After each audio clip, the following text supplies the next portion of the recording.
ಅಂದರೆ ಬ್ರಹ್ಮ ಸತ್ಯಂ ಜಗನ್ಮಿಥ್ಯ ಜೀವೋ ಬ್ರಹ್ಮೈವ ನಾಪರಹ ಅಂದರೆ ಬ್ರಹ್ಮ ಮಾತ್ರ ಸತ್ಯ, ಉಳಿದಿದ್ದೆಲ್ಲ ಅಸತ್ಯ ಅಂತ ಹೇಳಿದ್ರು.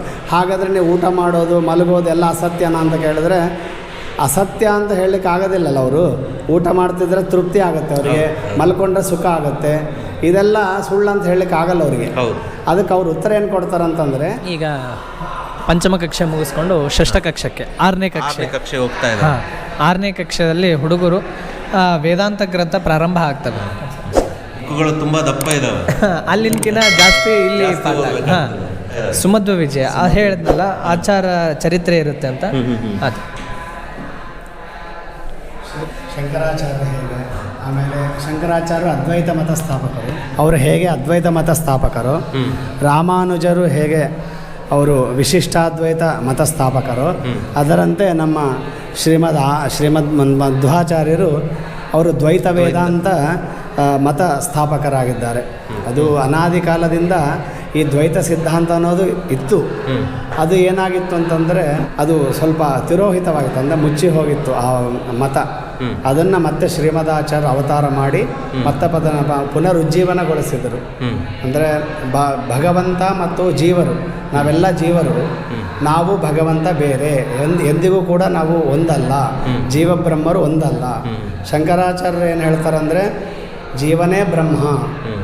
ಹಾಗೆ ಅವರಿಗೆ ನಾವು ಪ್ರಶ್ನೆ ಮಾಡಿದ, ಜೀವನೇ ಬ್ರಹ್ಮನಾದರೆ ಹಾಗಾದರೆ ಜೀವನಿಗೆ ದುಃಖ ಆಗಬಾರ್ದು, ಯಾಕೆ ಬ್ರಹ್ಮನಿಗೆ ದುಃಖ ಇಲ್ಲ, ಆದ್ದರಿಂದ ಬ್ರಹ್ಮ ಭಿನ್ನನಾದಂಥ ಜೀವನಿಗೂ ಕೂಡ ದುಃಖ ಆಗಬಾರ್ದು ಮತ್ತು ಅಂತ ನಾವು ಅವ್ರನ್ನ ಪ್ರಶ್ನೆ ಮಾಡಿದರೆ ಅವರು ಅದಕ್ಕೆ ಕೊಡುವ ಉತ್ತರ ಏನು ಅಂತಂದರೆ, ಇಲ್ಲ ಈಗ ನಿಮಗೆ ನಾನೇ ದೇವರು, ಅಹಂ ಬ್ರಹ್ಮಾಸ್ಮಿ ಅನ್ನೋ ಜ್ಞಾನ ಇಲ್ಲ. ಆ ಜ್ಞಾನ ಇಲ್ಲದೇ ಇರೋಣದ್ರಿಂದ ನಾವನ್ನ ಬ್ರಹ್ಮ ಅಂತ ತಿಳಿದಿಲ್ಲ, ಆದ್ದರಿಂದ ನಮಗೆ ದುಃಖ. ಈಗ ಅದ್ಭುತ ನೋಡಿ. ಮತ್ತು ಹಾಗಾದರೆ ನಮಗೆ ನಾವೇ ಬ್ರಹ್ಮ ಅಂತ ತಿಳಿಯೋದು ಹೇಗೆ ಅಂತಂದರೆ, ನಾವು ಮಾಡಿರುವ ಅದ್ವೈತ ಶಾಸ್ತ್ರವನ್ನು ಅಧ್ಯಯನ ಮಾಡಿ. ಮೊದಲು ಶಂಕರಾಚಾರ್ಯ ಹೇಳೋದು, ನಾವು ಮಾಡಿರುವಂಥ ಅದ್ವೈತ ಮತವನ್ನು ನೀವು ಅಧ್ಯಯನ ಮಾಡಿರಿ ಕೂತ್ಕೊಂಡು. 12 ವರ್ಷ 20 ಎಷ್ಟು ವರ್ಷ, ಒಂದು 30 ವರ್ಷ ಅಧ್ಯಯನ ಚೆನ್ನಾಗಿ ಮಾಡಿರಿ. ಮಾಡಿದ ಮೇಲೆ ಆ ಮಾಡಿರುವ ಎಲ್ಲ ವಿಷಯಗಳನ್ನು ಮನನ ಮಾಡಿ, ಶ್ರವಣ ಮನನ ನಿಧಿಧ್ಯಾಸನಗಳನ್ನು ಮಾಡಿದಾಗ ಅದರಿಂದ ನಿಮ್ಗೆ ಅದ್ವೈತ ಬೋಧ ಆಗಿ ಒಮ್ಮೆ ಕೊನೆಗೆ ನಿಮ್ಗೆ ಒಂದು ಚರ್ಮ ಜ್ಞಾನ ಆಗುತ್ತೆ, ಚರ್ಮವೃತ್ತಿ ಜ್ಞಾನ, ಅದು ಬ್ರಹ್ಮ ಅಖಂಡ ಜ್ಞಾನ, ಅಖಂಡ ಬ್ರಹ್ಮನ ಜ್ಞಾನ ಆಗುತ್ತೆ, ಜ್ಞಾನೋದಯ ಆಗುತ್ತೆ ನಿಮ್ಗೆ. ಅವತ್ತು ನಿಮ್ಗೆ ಅಹಂ ಬ್ರಹ್ಮ, ಅವತ್ತು ನಿಮಗೆ ಯಾವ ದುಃಖಗಳು ಕೂಡ ಇರೋದಿಲ್ಲ, ಬ್ರಹ್ಮನಂತೆ ನಿಮಗೆ ಯಾವ ದುಃಖನೂ ಇರೋದಿಲ್ಲ. ಈ ಸಂಸಾರಾವಸ್ಥೆಯಲ್ಲಿ ಇದೆಲ್ಲ ವ್ಯಾವಹಾರಿಕ. ಹಾಗಾದರೆ ಊಟ ಮಾಡೋದು ಮಲಗೋದು ಇದೆಲ್ಲ. ಇನ್ನೊಂದವರು ಏನು ಹೇಳ್ತಾರೆ ಅಂದರೆ ಬ್ರಹ್ಮ ಸತ್ಯಂ ಜಗನ್ಮಿಥ್ಯ ಜೀವೋ ಬ್ರಹ್ಮೈವ ನಾಪರಹ, ಅಂದರೆ ಬ್ರಹ್ಮ ಮಾತ್ರ ಸತ್ಯ, ಉಳಿದಿದ್ದೆಲ್ಲ ಅಸತ್ಯ ಅಂತ ಹೇಳಿದ್ರು. ಹಾಗಾದರೆ ನೀವು ಊಟ ಮಾಡೋದು ಮಲಗೋದು ಎಲ್ಲ ಅಸತ್ಯನ ಅಂತ ಕೇಳಿದ್ರೆ ಅಸತ್ಯ ಅಂತ ಹೇಳಲಿಕ್ಕೆ ಆಗೋದಿಲ್ಲಲ್ಲ. ಅವರು ಊಟ ಮಾಡ್ತಿದ್ರೆ ತೃಪ್ತಿ ಆಗುತ್ತೆ ಅವರಿಗೆ, ಮಲ್ಕೊಂಡ್ರೆ ಸುಖ ಆಗುತ್ತೆ, ಇದೆಲ್ಲ ಸುಳ್ಳು ಅಂತ ಹೇಳಲಿಕ್ಕೆ ಆಗಲ್ಲ ಅವರಿಗೆ. ಅದಕ್ಕೆ ಅವ್ರು ಉತ್ತರ ಏನು ಕೊಡ್ತಾರಂತಂದರೆ, ವ್ಯವಹಾರ ಕಾಲದಲ್ಲಿ ಇದು ಸತ್ಯ, ಪಾರಮಾರ್ಥಿಕವಾಗಿ ಸತ್ಯ ಅಂತ ಕೇಳಿದರೆ ಅಲ್ಲ ಅಂತ ಹೇಳ್ತಾರೆ. ಪಾರಮಾರ್ಥಿಕವಾಗಿ ಸತ್ಯ ಅಲ್ಲ, ವ್ಯಾವಹಾರಿಕವಾಗಿ ಸತ್ಯ ಅಂತ ಹೇಳ್ತಾರೆ. ಇದು ಅವ್ರ ಮತ. ಆಮೇಲೆ ರಾಮಾನುಜರು ಬಂದು ಅವ್ರೇನು ಹೇಳ್ತಾರೆ ಅಂದರೆ, ನಾವು ಇಲ್ಲಿರೋವರೆಗೆ, ಭೂಲೋಕದಲ್ಲಿರೋವರೆಗೆ ನಾವು ಭಗವಂತ ಬೇರೆ ಬೇರೆ ಅಂತೇಳಿ ಅವರು ಪ್ರಚಾರ ಮಾಡ್ತಾ ಬಂದರು. ಆದರೆ ಯಾವಾಗ ಮೋಕ್ಷಕ್ಕೆ ಹೋಗ್ತೀವೋ ಅಲ್ಲಿ ಎಲ್ಲರೂ ಒಂದೇ, ಅಲ್ಲಿ ಭಗವಂತ ನಾವು ಬೇರೆ ಬೇರೆ ಅಲ್ಲ, ನಾವೆಲ್ಲ ಒಂದೇ ಅಂತ ಹೇಳ್ಬಿಡ್ತಾರೆ ಅವರು. ಹಾಗಾಗಿ ಅವ್ರ ಮತನೂ ಅಷ್ಟು ಇದಾಗಲಿಲ್ಲ. ಆಮೇಲೆ ನಮ್ಮ ಮಧ್ವಾಚಾರ್ಯ ಬಂದು ಎರಡೂ ಮತ ಹೇಳೋದು ಸರಿಯಲ್ಲ.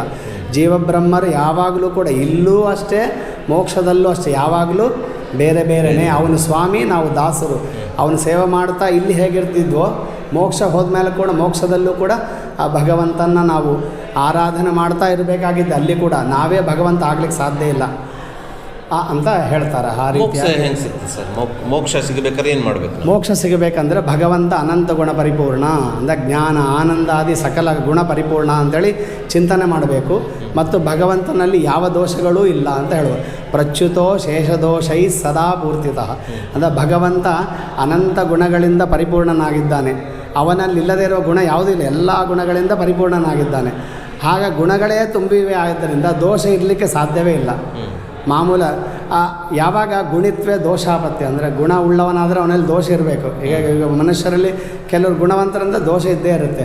ಹಾಗಾದರೆ ಭಗವಂತ ಗುಣ ಉಳ್ಳವನಾದರೆ ದೋಷನೂ ಇರಬೇಕಲ್ಲ ಜೊತೆಯಲ್ಲಿ, ಅಂದರೆ ಇಲ್ಲ.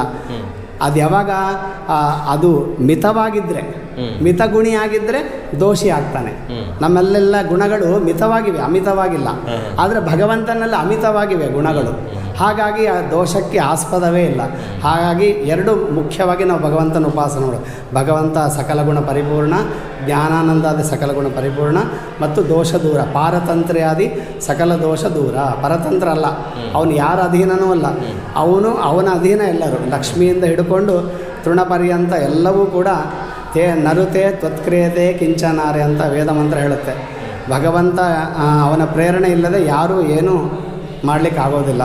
ಅದನ್ನು ದ್ರವ್ಯಂ ಕರ್ಮಚ ಕಾಲಶ್ಚ ಸ್ವಭಾವೋ ಜೀವಯೇವ ಚ ಯದನುಗ್ರಹತ ಸಂತಿ ನಸಂತಿ ಯದುಪೇಕ್ಷೆಯ ಅಂತೇಳಿ ಹೇಳಿದಂತೆ ಎಲ್ಲವೂ ಕೂಡ ಭಗವಂತನ ಅಧೀನ. ಭಗವಂತನ್ನೇ ಸರ್ವೋತ್ತಮ ಅಂತ ನಾವು ಉಪಾಸನೆ ಮಾಡಬೇಕು, ವಿಷ್ಣುವನ್ನು. ಉಳಿದ ದೇವತೆಗಳನ್ನ ತಿರಸ್ಕಾರ ಮಾಡಬೇಕಂತಲ್ಲ, ಅವನ ಪರಿವಾರದವರು ಅಂದರೆ ಅವನ ಬಂಧುಗಳು. ನಾವು ಪರಿವಾರದವರು ಹೇಗೆ ಪ್ರೇಮಿಸ್ತೀವೋ ಹಾಗೆ ಭಗವಂತನ ಪರಿವಾರದವರಿದ್ದಲ್ಲಿ ವಿಷ್ಣುವನ್ನೇ ಸರ್ವೋತ್ತಮ ಅಂತಲ್ಲ, ಹೌದು, ಅವನನ್ನು ಸರ್ವೋತ್ತಮ ಅಂತ ಉಪಾಸನೆ ಮಾಡ್ದ ಉಳಿದವರನ್ನು ಅವನ ಪರಿವಾರದವರು ಅಂತ ಉಪಾಸನೆ ಮಾಡಬೇಕು. ಆವಾಗ ಮಾತ್ರ ನಮಗೆ ಮೋಕ್ಷ ಸಿಗುತ್ತೆ. ಭಗವಂತನ ಅನಂತ ಆನಂದಪೂರ್ಣ ಜ್ಞಾನಪೂರ್ಣ ಅಂತ ಉಪಾಸನೆ ಮಾಡಿದ್ರೆ ಮೋಕ್ಷದಲ್ಲೂ ಕೂಡ ನಮಗೆ ಆನಂದ ಜ್ಞಾನ.